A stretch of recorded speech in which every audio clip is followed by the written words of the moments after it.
YouTube stream is up. Let's see what happens when I remote connect.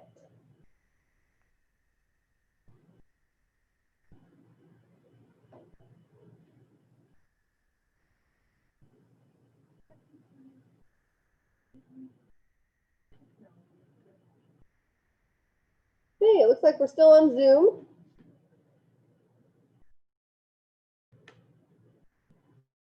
Can you guys on Zoom see the remote desktop? Yeah. Cool.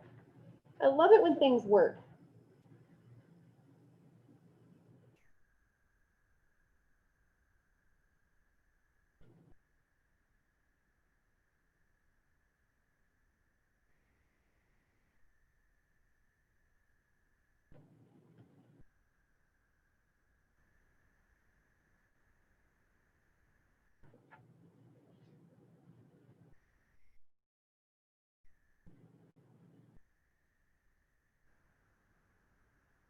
Start.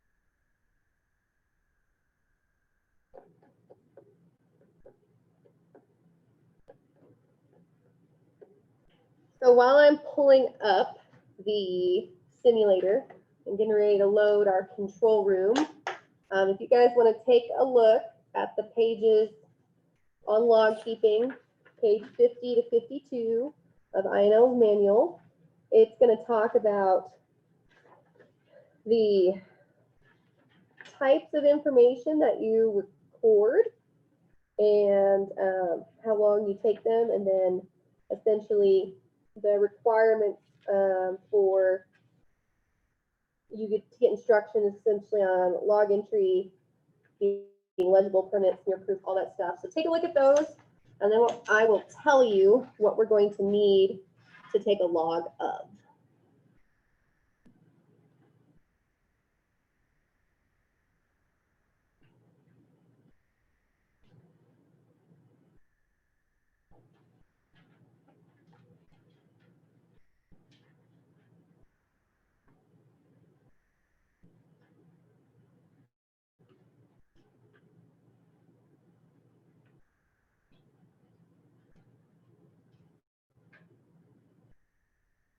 I need to reset.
Darkness finally gets to meet her other sister, Lexi. Oh, sorry. I didn't hear that. Let me turn up the volume.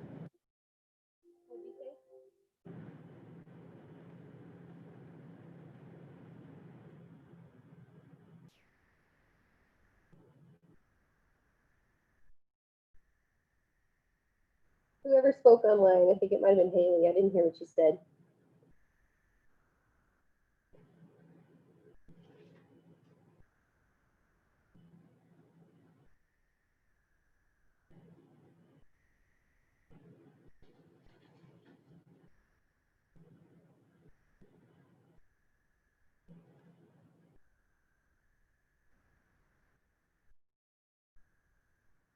Okay. Hey, Kyle. I will change your attendance. Remind me at the end, because it'll be kind of hard to do now that we have the simulator up. Okay, so here's our scenario. I'll turn this front light off so you guys can see a little better. Hopefully you still have enough light to write in your logs. So we're going to start by being our previous shift, okay? You guys are going to take in your logs and you're going to make an entry, right? Let's say that our shift was supposed to change at 1. Okay, so this is sometime before 1300 hours on today's date. You guys can pick. You're going to note that the temperatures have been very high, causing your cooling pond temperature to be elevated. Okay, which is having some issues with your full power runs. Okay, this is just the narrative that the previous operator put in the log for you, that you, as you came on shift, read, and then were briefed on, right? They haven't had to adjust. You're still at full power, right? Still producing almost full electrical output, right? You haven't had any unexpected issues. You're just noting the high temps. Can you repeat that? Yes. That's all right. We'll repeat it. The previous shift, the operators are going to note that because it has been very hot out, your cooling pond has been running at high temperatures, close to the limit of 90 degrees. For those of you who are online,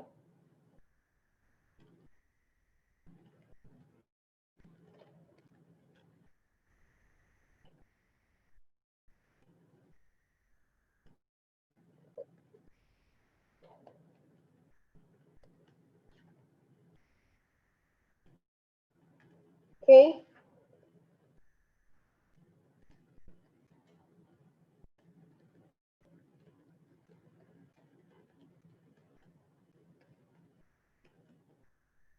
So sometime before 1300 hours today, another operator made that note in your log, okay?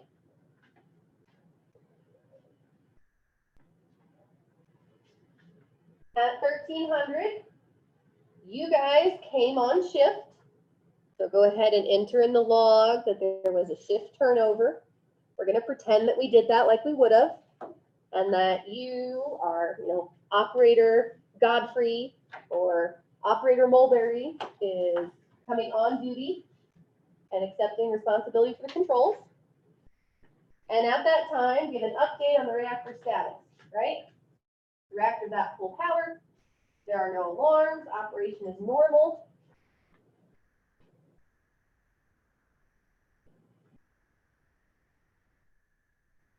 Where should we put this information? This is going to be essentially on the first page of your logbook, right? So, no. So you're going to switch, you're going to pass the table of contents. This is your first record page, right?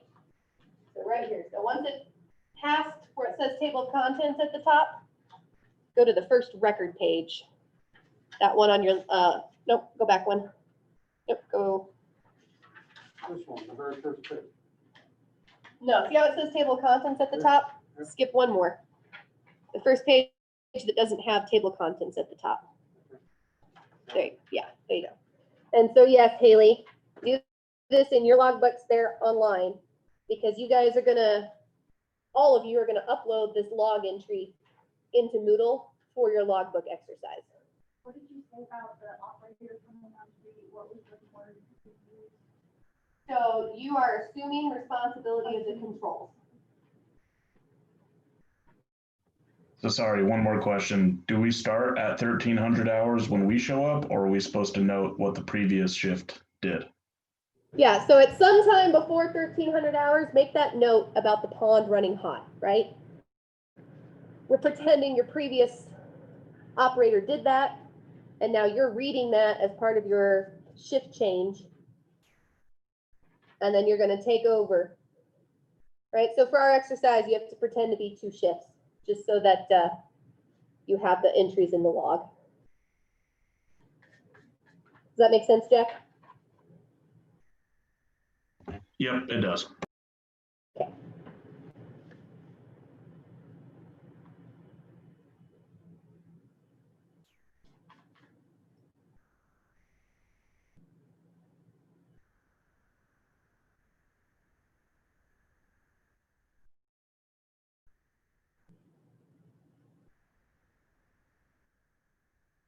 And then go ahead and record your current conditions of the reactor, right? So we talked about our percent full power, right? 99.6, our turbine speed right here is this, That's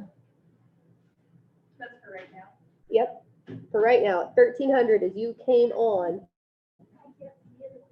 I'll read it to you, or yeah, you guys can come forward and get it. So the next entry is at 1320 or? Yes, this is your conditions you're recording, and I'll read these so you guys can't see. Our percent full power, 99.6. Our turbine speed, 1800 or 1800. Is that RPM? No, it's DNLS, and I'm not sure what that is. It's something per second. I'll have to look up what that is. I haven't seen them use that unit before. And then your gross electric power in megawatts is 968.3.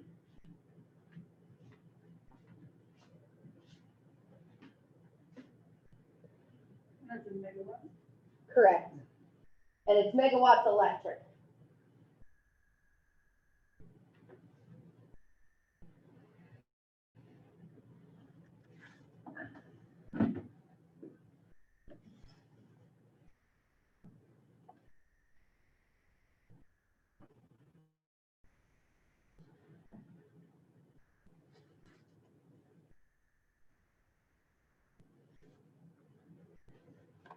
Once you guys have recorded this, I want you to make a note in your logbook.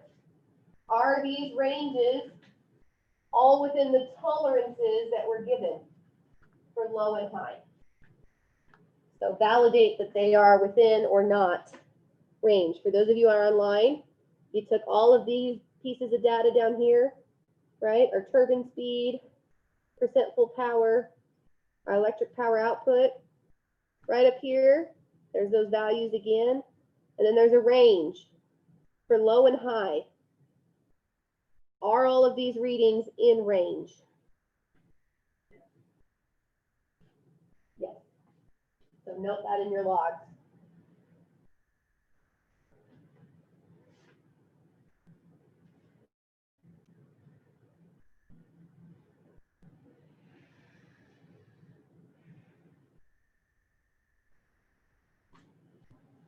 Now this is going to be the fun part. I believe I have set it so we're going to get a pond high temperature alert.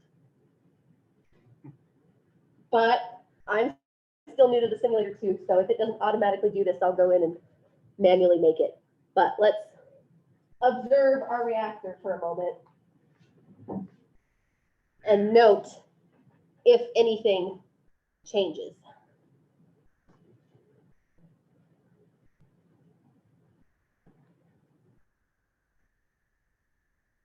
What's the CRXQN? What was that stand for? I don't know what this one is yet. I'm still learning the simulator too. It's about 3,000 pages of PDF to run this thing. Oh, oh, So it is kind of fun, but I am by no means an expert yet. What's the current?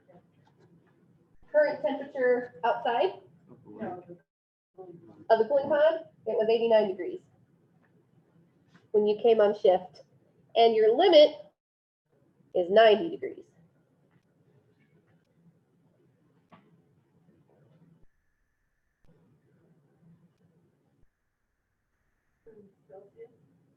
Fahrenheit. Let me just look. That'd be really hot fun. Well, yeah, very hot pond.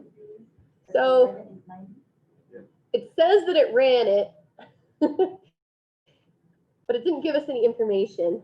So let me put this in real quick. I apologize, guys. I'm learning how to do it. Was that a warning that was just on?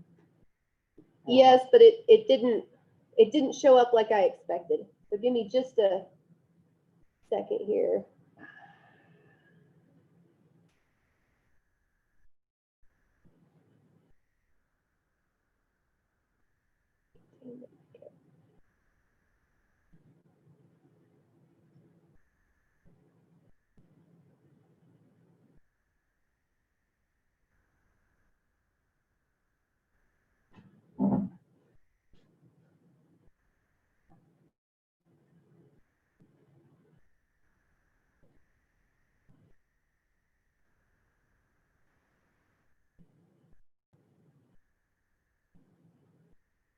So now let's see if we get a response.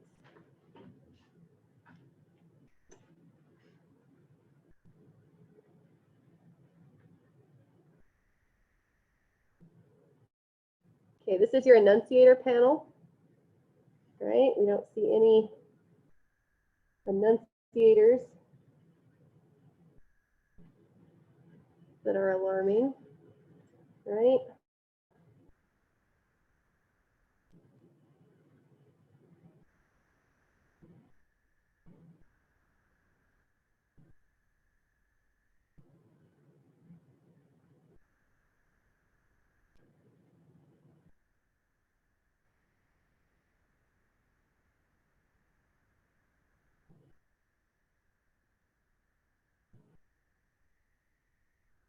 They didn't get any enunciators to alarm. So let's look back at here.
This was several $1,000s. It's very expensive to get it because it's all proprietary, right? The companies that make this, the input is from the actual reactor. So this is a generic pressurized water reactor. So it has to actually have all the connections from the people who actually build the reactors, right? Okay.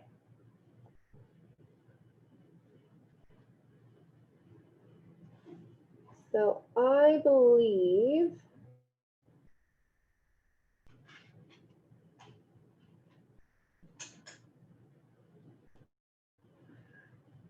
okay, so let's keep running. I believe now if I turn on this chiller,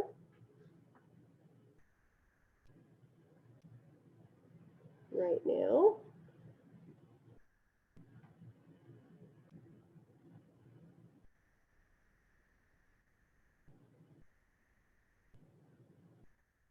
okay, so you just got information from the senior reactor operator in the control room that because the temperatures have continued to increase, you need to turn on one of your auxiliary chiller systems so that you're continuing to get the cooling that you require.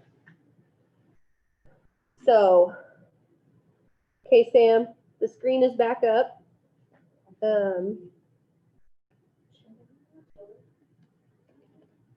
Yeah, chiller.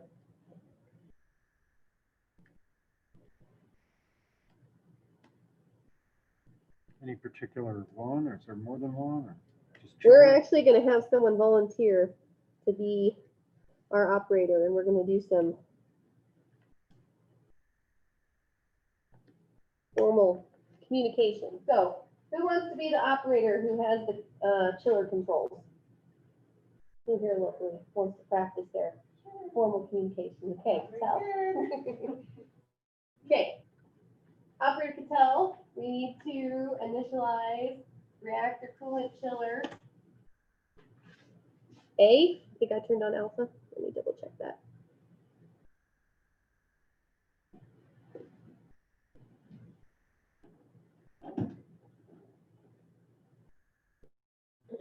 Chiller 2 alpha.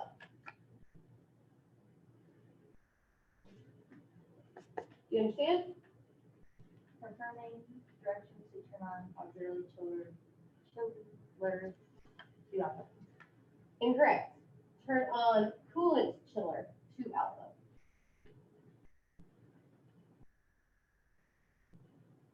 You understand? Now confirm directions to turn on cooler chiller to alpha. That is correct. Please proceed. Procedure done. Thank you. Now that you have done a manipulation of the controls, log your reactor status again. Have any values changed? Sorry.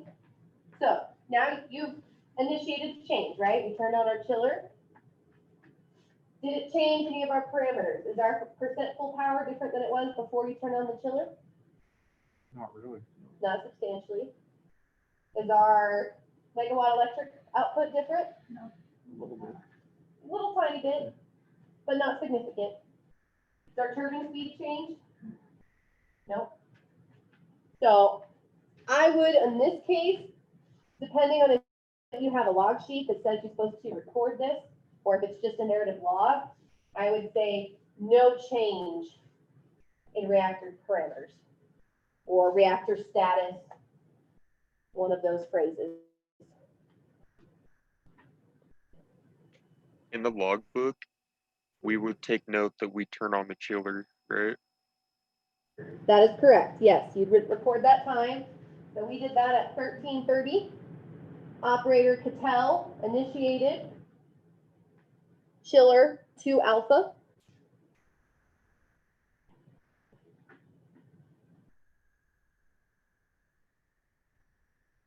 Do we have to put down that she did it, or we're just all pretending we did? Either would be fine, right? There's usually more than one operator in a control room, so you may not have the controls for the chiller. So if you said that operator Patel did that, that'd be appropriate. If you're pretending you were that operator and you said that, operator Kuyo did that, that would also be correct. So do we have to put down that we did it if we assumed responsibility at the beginning of the log? Should we initial that we did something, or just, we're gonna assume that I did everything? No, you don't want to assume that you did everything because there's more than one controller in a control room. right? And you're gonna have different subsystems. And at times, the senior reactor operator, which was me in this scenario, may do something, or they may tell you to do something, right? So in your narrative log, you want to make sure that you record who actually did a manipulation, right? So SRO Gorham authorized operator Cattell to turn on chiller 2 alpha. And then at 13:30, operator Cattell, or if you're pretending you did it, you know, operator Mulberry, turned on the chiller, right? So you're saying who authorized it and then who actually did it. For our exercise, it's fine if you're pretending you did it. It's also fine if you're pretending that Cattell did it. Everyone online, does that make sense? Yeah, I think I got what you were saying. Okay. Okay. Now we're going to have it be hot and awful, continuing. And we're going to have that chiller overheat.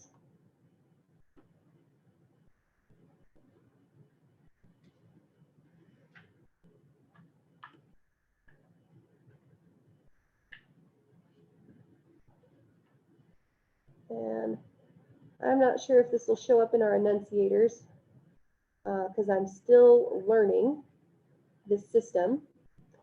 But let's say that you now get an alarm that says your chiller has overheated, right? And is no longer functioning. It has power failure to chiller 2 alpha.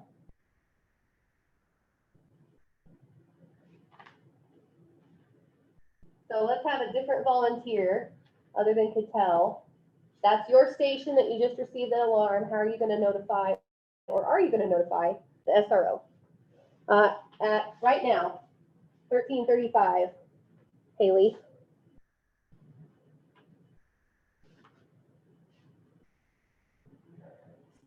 So Amber, let's say that that alarm came to your station. What are you going to do? I probably shut it off. If it's overheating, Shut it turn off. a different one on. Okay. So in the grand scheme of what we're going to do, we're probably going to head that direction, but there's something you have to do first. Report it, yes. So how would you do that? You got an alarm at your station.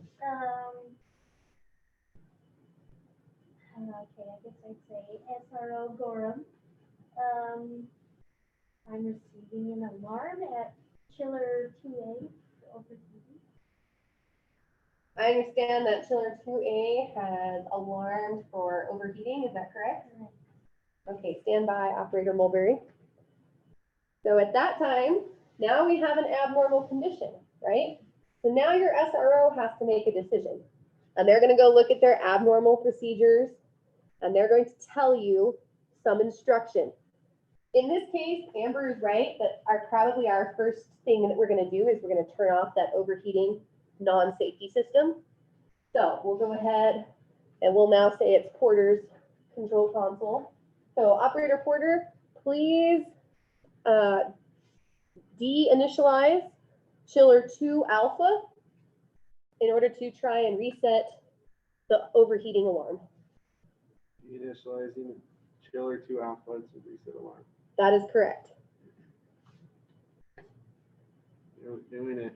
Can you repeat that? So operator Fryer, sorry, I should have said Fryer, not Porter. Operator Fryer. Clear. De-initialize chiller 2 alpha to attempt to reset the overheat alarm.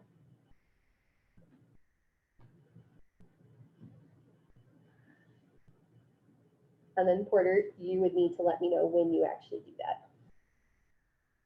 Chiller 2 alpha deinitialize. Okay. Understand, you deinitialize chiller 2 alpha. Did that reset the overheat alarm? Negative. Okay. So if we look here, we still have our power failure due to this chiller overheating, right?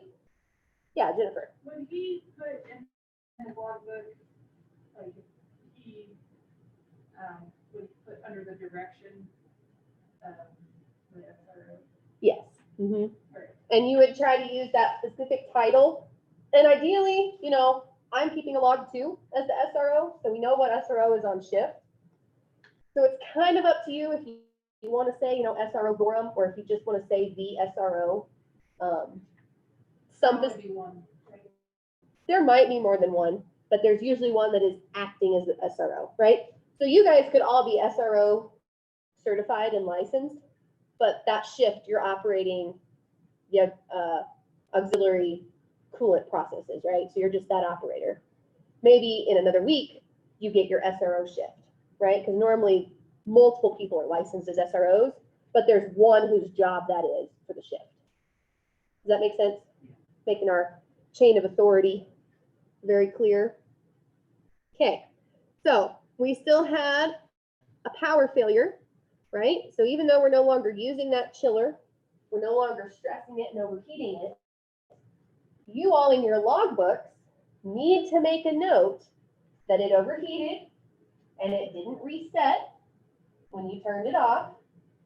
So you need to make sure that someone notices that needs maintenance, right? So this is your narrative log now. This is what occurred. This is what I noted. And there needs to be a maintenance process started for this particular component, right? So this is your chance to make that note. Just like maintenance requested or what?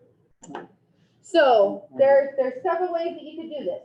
You could say to the SRO, I'm noting that it didn't reset, and I'm noting in my narrative log that we're going to need to ensure a maintenance process starts.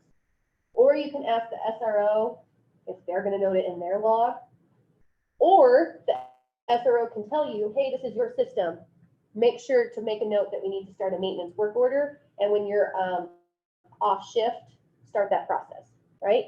So let's say for this particular example, when Operator Fryer told me it didn't reset, I'll practice this with Joe now.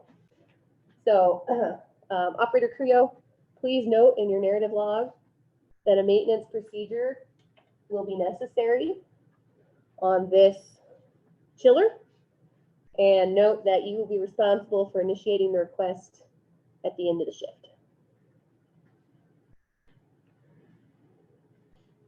Operator to SRO come in? Operator Cuyo, please note that we are going to need maintenance on this chiller as the reset from the control room failed. And please ensure that you enter the work order at the end of shift. SRO confirming that is chiller 2 alpha needs maintenance and requesting that you put in for that maintenance. Correction, requesting you put in for that maintenance. You, Operator Cuyo, please put in the maintenance request. So like I would just say, I'm a little, So your response then would be essentially understood. The work maintenance process for reactor systems is going to essentially be a computer system. You can't enter that right now where you're here operating at the controls. But I decided because you saw what went wrong, you're the best person to write up what happened so that the work control planning people know what they need to do. So when you're done with your operational shift and you're doing your paperwork and signing everything off before you leave the job site for the day, I need you to fill out that online form. So essentially I'm giving you a task for once you complete your operational shift. And because you had the information, you were sitting at the console, you saw what happened, I decided you were the best person to do it. And so all you're going to do is make a note, SRO believes maintenance order is warranted, or SRO is indicated a maintenance order needs to be completed by system operator by end of shift, or something along those lines, right? Your exact wording might vary a little bit, but that's what you need to communicate. Everybody online, you following?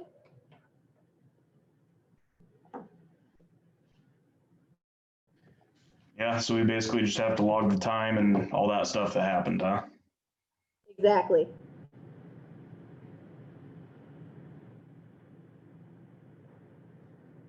Now, we also, I mean, almost 10 minutes ago now, but we also made another change, right? We had turned off our chiller. So how many of you checked if our parameters were the same when we had that happen? I didn't. Check, we didn't write it down. Okay, you guys are new with this.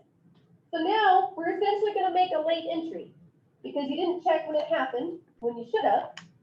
So now you're going to mark in there in some wording that you are validating or verifying the reactor parameters after the chiller reset.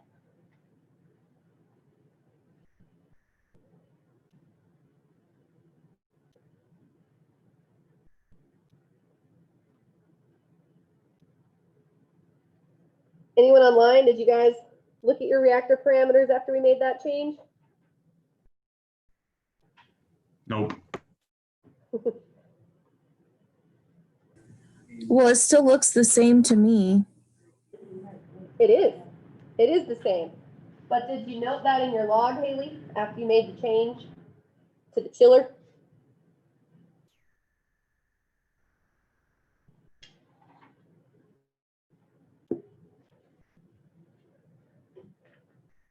Yeah. So what we're essentially wanting to make sure is that we have a record of what's happening, right? Because say that that chiller short is, like we think, related to the high temperature and it got overheated and had an electrical fault because of that. That's pretty easy to explain. But if that chiller overheated and we didn't note that it also was because of some, ground fault and some other systems that are in close proximity had the same issue, and our power starts changing, that's a really good indication that what we think is happening isolated to one overheating chiller system may not be reality, right? The fact that these aren't changing because one non-safety related chiller that helps our cooling pond cool off a little better, that we have better efficiency, not a huge deal. We don't expect that to change all of this, right? And you guys, maybe don't know that because you haven't operated, but we're kind of seeing this picture of just because we have a thing going wrong, reactors are designed to stay online and handle some operational issues, right? If all of a sudden a system that's not safety related and is far more significant, or our actual in the core coolant starts to overheat, then we would see some bigger deals, right? We'd see some power or temperature or our turbine speed. There's this other list of parameters that we can look at. Oops, not there. Here, right? And if we were in our mock control room and you had screens, you'd have outputs of all of these that look like an actual control room, right?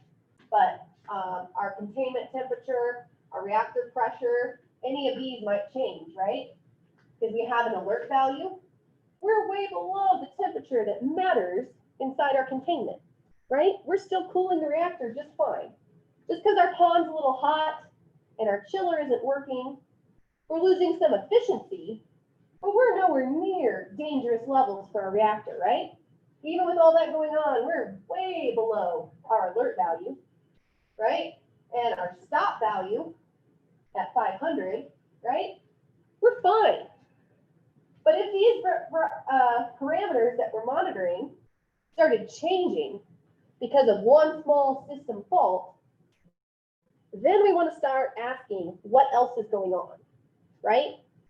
So even though we're not seeing changes, we need to record that. Things are happening as we expect. This is one of the things that's really challenging to do well as a control room operator, because you essentially have to sit there bored as everything does exactly what it's supposed to, and not miss that this is important information to record. It doing exactly what it needs to do is still important to have a record of. And so you have to be able to be alert enough to gather this information, respond quickly if this changes, and not get lulled into being too passive to continue to record that, yep, reactor did exactly what I expected it to do. We're good here, right? Because this is the majority of what we want, right? We want the reactor to do what we expect it to and not change. Does that kind of make sense? Why we're recording? Yeah, this continuing state.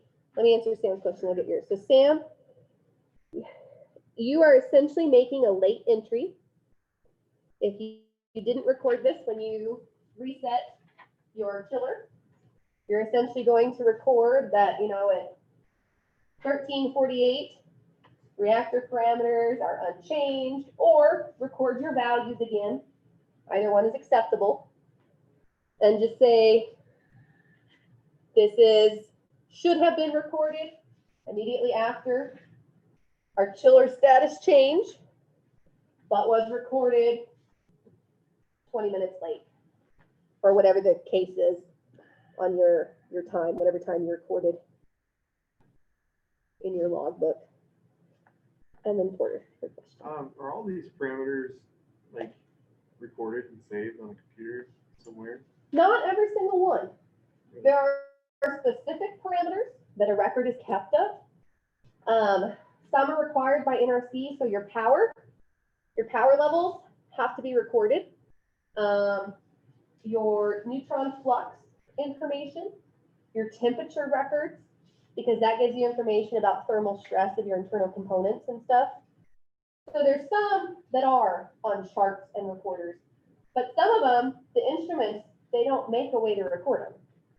They rely on the operators to be monitoring the system.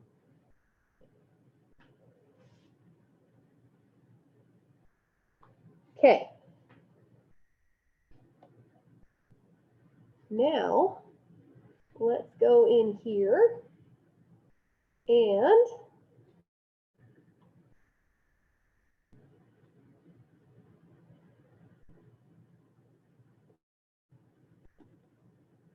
now we're going to start messing with our containment.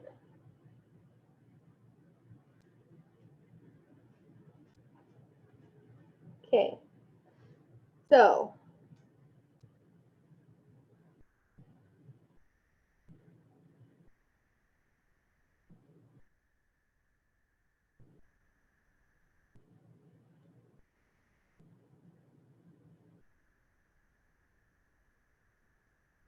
that didn't do that good.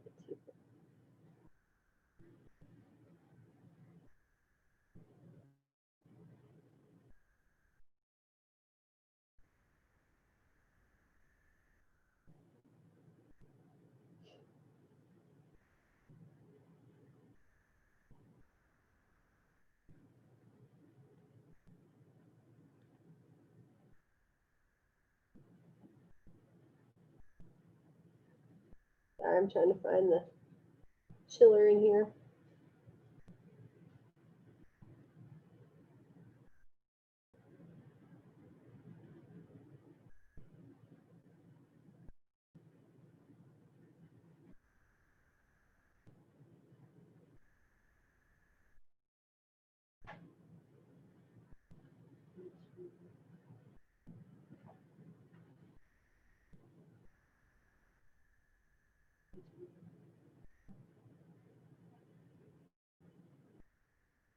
Okay.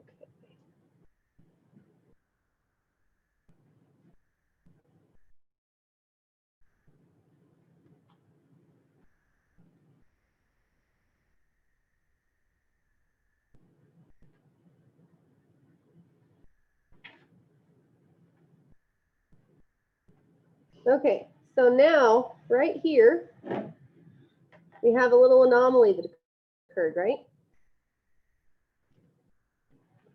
So we got an annunciator alarm right here. that says that our chiller had an overcurrent trip. Okay.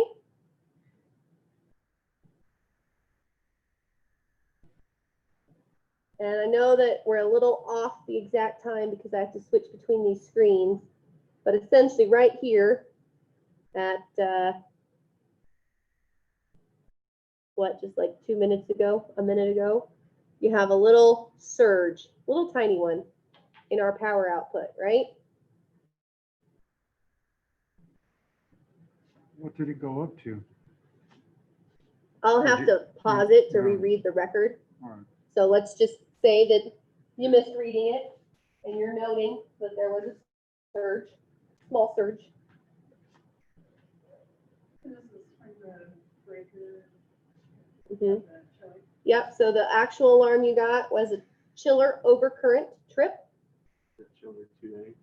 This is on your alpha train. So there's more than one chiller, right? Alpha 1, alpha 2. I don't know how many numbers it goes up to actually. But the controller, the overcurrent trip, is for the whole train. So your alpha train or train alpha. Either way is correct. So, Lynette, let's say that comes in at your station. What are you going to do? Notify SRO. Yep, so go ahead. SRO. Alarm trip for chiller, It's this one right here. chiller overcurrent trip. Operator Godfrey, I understand there's been a chiller overcurrent trip on which train? Train A, So use your phonetic alphabet. train alpha. Understand, train alpha has had a chiller overcurrent trip. Is that correct? Correct. Okay, please stand by. So at this point, again, the SRO is going to consult their abnormal procedures. And we're going to say in this case that the instruction is to go to a particular procedure. And we're going to have to run a little bit of diagnostic because now we've had 2 issues with our chiller. Now it's 2 things. Now it's a little more, right? So let's say that Jennifer is going to get these instructions. Operator Rigatini. Regenti, I'm sorry. I've said your name Yeah. wrong the whole time I've known you then. Fine. Okay, operator, say it one more time. We'll do that. Operator Jennifer, will you please switch over to abnormal operating procedure 42 and run the reset for an overcurrent trip received on the chiller? Right, so you. That's a long one. Yeah, like I didn't keep up, I lost it. That's okay, that's all right. We'll do it again. So, Operator Jennifer, please switch to abnormal operating procedure. And I'll just let you guys know that there would be a standard acronym, right? This is abnormal operating procedures. This is emergency operating procedures. These would be some acceptable acronyms that you would know in the control room that you're allowed to use. For those of you who are online, this is for our emergency operating procedures. This is our abnormal operating procedures. And then this is our standard operating procedures. And so, you know, you'll have SOP2, EOP3, AOP 41. And these are titles of specific procedures that you are trained on and know, and you can use this acronym in your logs. This is a really common standard one. So acronyms in general are not great to use. This is one that you can in the control room, okay? So that should help you a little bit with writing down what I'm about to say. But Operator Jennifer, please switch to abnormal operating procedure 42 and initiate the diagnostic for overcurrent trip in the alpha chiller train. What I heard,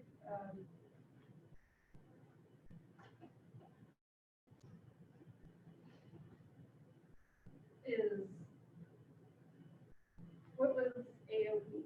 Abnormal, Abnormal operating procedure. okay. Switch over to AOP 42 and run a diagnostic to reset the overcurrent on train 8, Train alpha. train alpha. Yeah, use your phonetic alphabet. That is correct. Please proceed. Right. Okay. So from there, you would then have a specific procedure that would take you through a process of, hey, this is what occurred. This is what we need to deal with. It will tell you if you can say it full power, if you need to reduce power. It will state if you need to notify anyone else in the plant that what you're going to do is going to affect their system. It's going to give you all of that information in a very controlled and proceduralized way. So let's say that that has been done, and Kyle, you need to inform me that the diagnostic did not give you the results you expected. You were unable to complete it as written in the procedure. Pardon?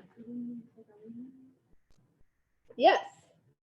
So Lynette made the excellent point that we've done something now. We've run a diagnostic. So we need to status our reactor and our log again.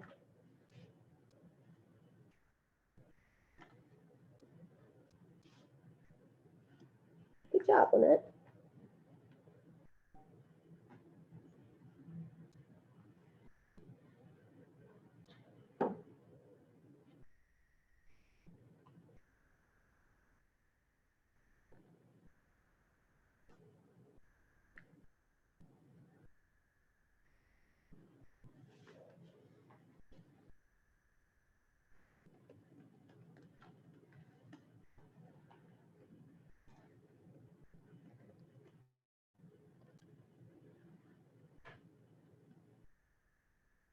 And all of that stuff is normal right now after the diagnosis. Yes, we're still operating fine. One of our auxiliary systems is having some issues, right? That's kind of the scenario we're in right now. Hey, Mackenzie, I Yeah. actually just got off the phone with Kyle. He's having computer issues. So Okay. I think he might still be trying to deal with his computer. All right. Well, then Sam will have you be our operator online. So the procedure, So I would just be like, operator Green reports that the procedure, there's a problem with the procedure, or the procedure did not yield expected results. right. So there's not necessarily a problem with the procedure. The procedure could be exactly correct.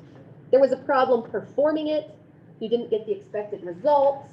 You failed to complete the diagnostic. One of those things is going to be true, and a more accurate, we want clear, concise, and correct information, right? The most correct thing to say is, we didn't get the results we expected.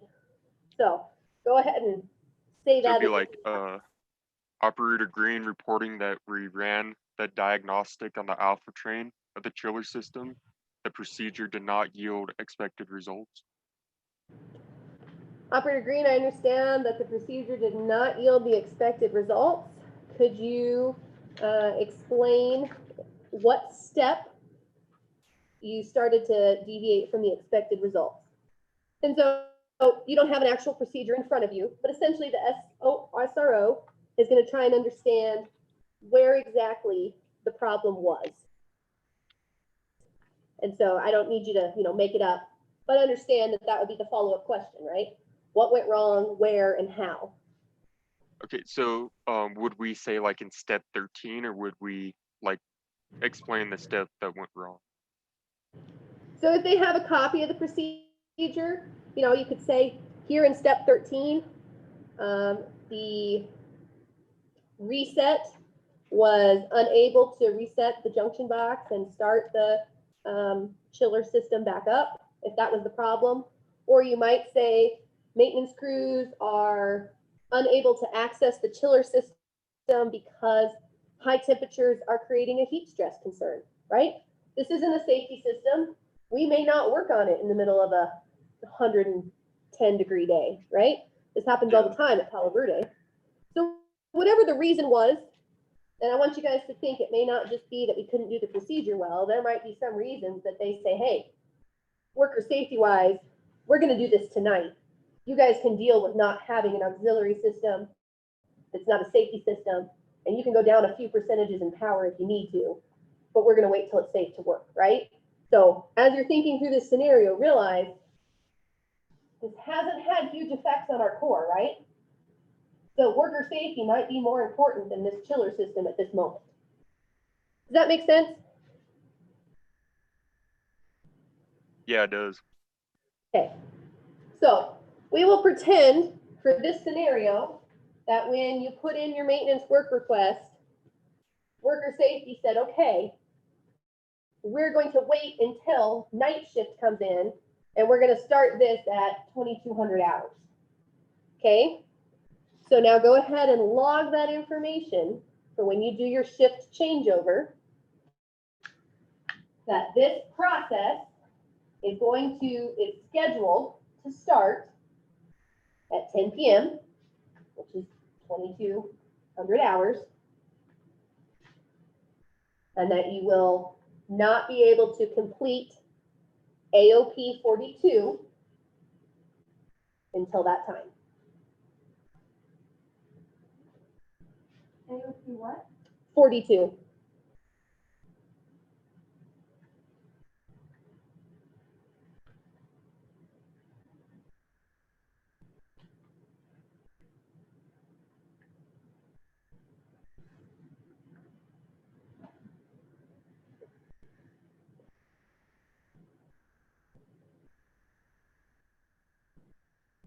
Okay. Now we're going to skip forward. We're going to say it's 10 p.m. and we're going to say that, you're still on shift or whatever. You're here to get this information. So, Jack, you're now the operator for this system, and maintenance is going to request permission to begin the work evolution. You're going to have to authorize that. Okay, so now I'm your maintenance manager. Operator McNally requesting permission to enter AOP 42 and reset chiller train alpha. This will require us to isolate that system, and you'll be unable to use it for the 2 to 3 hours that we perform maintenance. Permission to commence? Okay, so I understand you're doing maintenance on chiller 2 alpha, and it will be out of commission for 2 to 3 hours, and we will not be able to use it during that time. Is that correct? Correction. We'll be performing maintenance on the entire alpha train, which includes chiller 2 alpha and 1 alpha. Okay, you'll be doing maintenance on the entire alpha train for 2 to 3 hours, and it will be won't be able to use it during that time. That is correct. You can go ahead. Understood. We will report back when we're completed. So go ahead and record that permission has been granted. And once you've recorded that, we're going to say that the maintenance is starting right now. So go ahead and take a status of your reactor again. Because they're about to go isolate a system and do something, right? So you need to make sure that you've got your physical parameters recorded.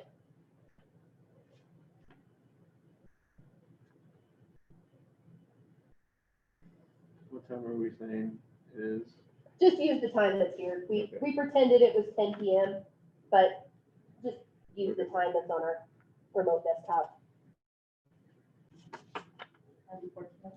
Yeah, I'm not going to take points off if your timeline is not perfectly logical because we're imagining a scenario, right? One of the weaknesses of having to hypothesize.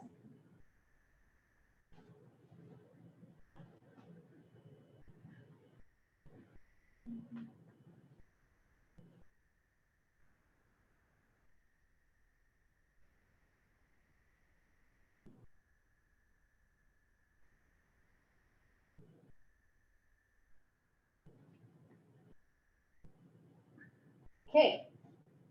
So Haley, let's say you're now the operator for this system. And maintenance is going to call into the control room and say, this is chiller maintenance forum Gorham, need to speak to operator Taylor.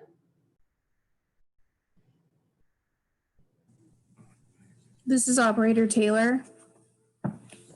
Confirming that we have completed the maintenance on the chiller alpha train, and we have been able to reset the system. Okay, you were able to reset chiller alpha train and you successfully reset the system. That is correct. Okay. Now, how would you let the SRO know that that had occurred, Haley? Call the SRO.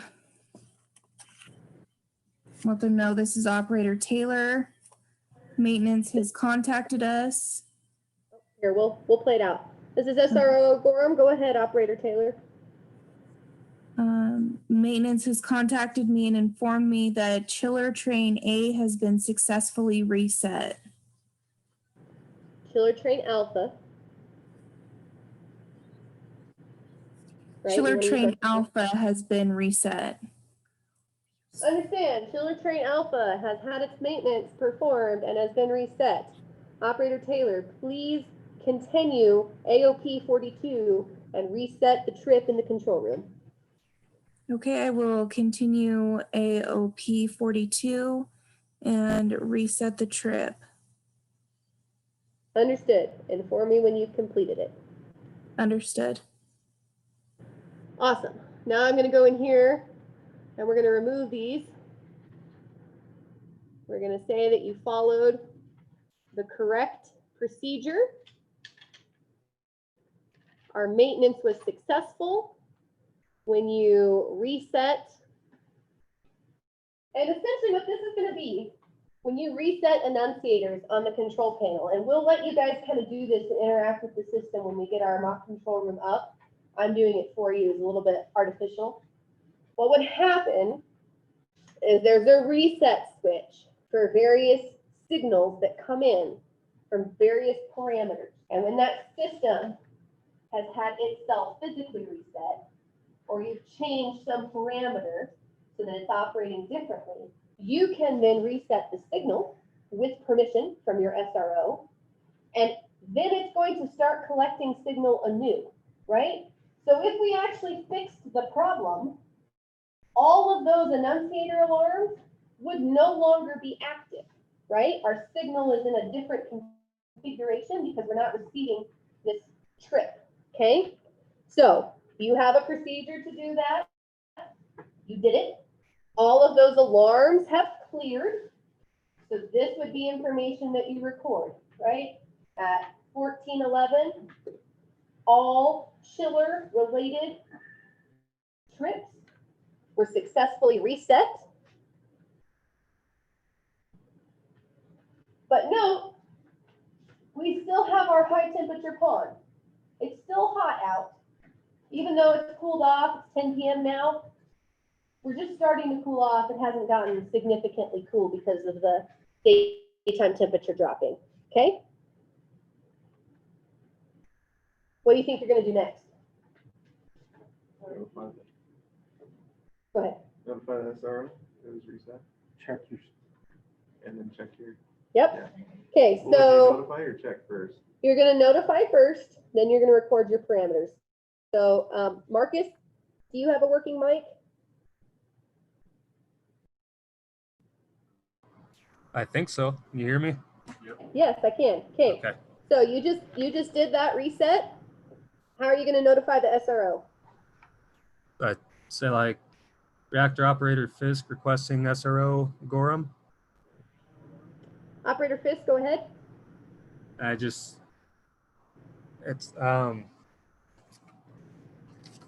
It's alarm 2 alpha reset. That's what chiller 2 alpha alarm has been reset.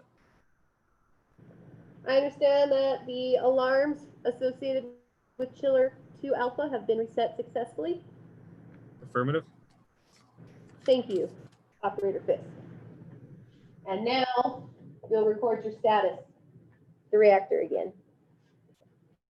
Record it whether there's change or not.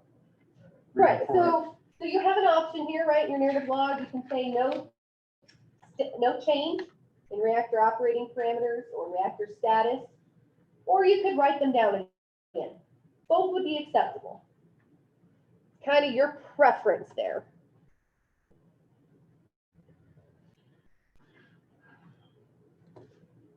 Okay.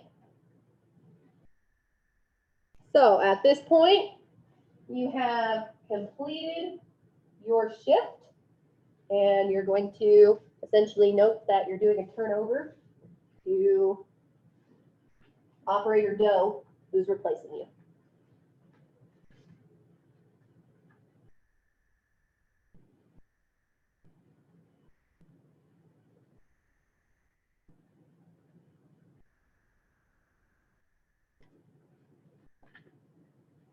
Okay. That kind of makes sense. Running through a little fake shift there, looking at the parameters we're monitoring as operators and making our narrative logs. How many of you found that helpful? Yeah, okay. It is a lot of writing. Writing it down right, is it like, I guess get used to like little short things that will eventually repeat over time. You'll find a way of saying the things that you say a lot in a very concise way. That's your normal way, right? I use some of the phrases that I like because it's just the way I've learned to take narrative logs, right? You'll find the way you like, and then it'll be very easy to write those things down. So I have a question. Yeah. Say that you were training to do this, you would be sitting right there when that interchange is happening. Yes. Mm-hmm. So you're going to spend a lot of time sitting essentially over the shoulder of somebody at the controls, watching how they receive information, report it, and log it. So you're going to see kind of what the expectation is for the facility you're at, right? This is not nearly as detailed as a real commercial control room log will be, but this is probably a lot more information than you need at the INRAD reactor, right? I never took this many statuses when I was operating the research reactor at the University of Missouri, right? I essentially noted when I started it and when I changed power and when I shut it down, because it just didn't have a lot of other systems that could have any effect, right? It sat in a pool. INRAD sits in a pool without forced cooling. So when there's less things that can affect the reactor, there's less things you have to note. Now, conversely, you might have to record every time you take a radiography at INRAD, because the researchers are going to be really interested in that actual work that you do, rather than how much power you produce, right? Your parameter might be started radiography, experiment 5. That might be something you ask to record more than the power level you get to, right? So does that kind of make sense? So we kind of did an in-between, probably wrote down more stuff than you'd need to if you were at INRAD, less stuff than you'd need to if you were at a PWR. But hopefully give you a good feel of what a narrative log is. So scan for me the pages from your logbooks that you made during this exercise. Upload those to Moodle under the exercise for log keeping. Let me close down. Not real legible. That's okay. It's a lot of grammar. I was trying to fix stuff away up for You'll get better at that. Legible is a requirement. So you'll have to learn to improve that. Grammar. I was looking at shoot, I just. Grammar is All your hours. important insofar as what you're saying has to be clear, right? Yeah. Well, and if you know grammar is a weakness of yours, one of the ways you're going to figure out how to write it is with as little grammar change as possible, right? You're going to figure out what is the correct way to state something, and you're going to repeat that every time you have to say that thing, right? So let me disconnect. here. Okay. So, yeah, that's one of the reasons that I usually have a personal notebook, so I can jot stuff down real fast and messy, and then I can translate that into my actual logbook. So I got the information at the right time from the right system, but then when I have time to write it neatly and I'm done making notifications and taking info, I can actually focus on writing neatly, right? Because I actually have pretty bad handwriting unless I stop and work on it. So that's a little trick that I've learned. If you have bad handwriting or get overwhelmed by lots of info coming in and are worried about your grammar or being legible and clear and concise, that's a really good cheat to help you do your logs correctly. Any questions from those of you who are online? Hey, Mackenzie, can you hear me?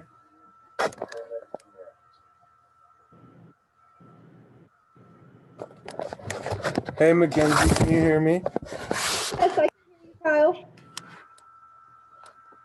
Never mind. I think my mic is being all messed up again. I'm just going to email you if that's okay. No, you cannot say hi to her too. Thank you. Sorry. That's okay. I'm gonna email you if that's okay. Okay, that works. Okay. All right. On this one, I did remember to put it up live on YouTube so you guys can watch this if you want to and practice writing your logs with the information again if you want. The expectation going forward is that whenever we sit down at the simulator and you're being an operator, you're going to be taking a log from now on. Okay? So if you're the operator, we've got the simulator running, take your narrative logs. Okay? All right, guys, that's it for today. Hopefully that helped put a clearer picture of what narrative logs actually are and let you kind of practice and help some of that lecture fall into place.